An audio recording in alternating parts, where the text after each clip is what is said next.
Magandang umaga po sa lahat. Welcome po kayo sa ating gawain. Maraming salamat sa iyong panahon. Dito na po tayo sa mga kawikaan. Kawikaan 25:11. Akin pong babasahin. Kapag angkop sa panahon, ang salitang binigkas, para itong ginto sa lalagyang pilak. Purihin nawa ang Diyos sa pagbasa ng kanyang salita. Tayo manalangin. Panginoon, maraming salamat po sa iyong pagbantay sa aming kagabi na hindi po kayo naiidlip at hindi natutulog. Maraming salamat, Panginoon. Sa pangalan ni Jesus namin pa yung tagapagligtas. Lahat pa yung magsabi ng Amen. Kapag angkop sa panahon, ang salitang binigkas, para itong gintong sa lalagyang pilak. So, makibigan, mas maganda ko yung ating sasabihin po ay palaging angkop sa panahon.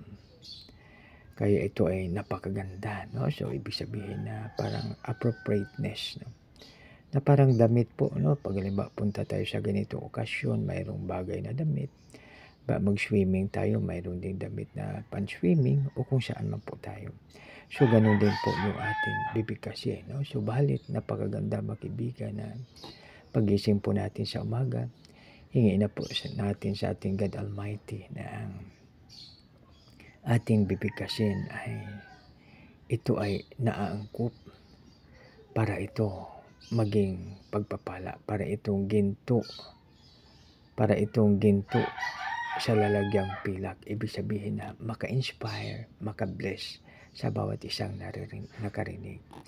Magandang umaga sa muli. Tayo na po ay manalangin. Panginoon, maraming salamat po. Gabayan po kami, O Lord, na ang lahat naming sasabihin ay angkop sa panahon.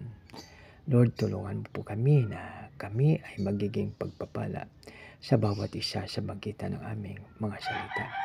Maraming salamat, Ama, sa iyong kabutihan sa bawat isa sa amin. Salamat, O Lord, at dinalain po namin ito sa magitan ng iyong anak na si Jesu Kristo, namin pa yung tagapagligtas. Lahat pa yung magsabi ng Amen.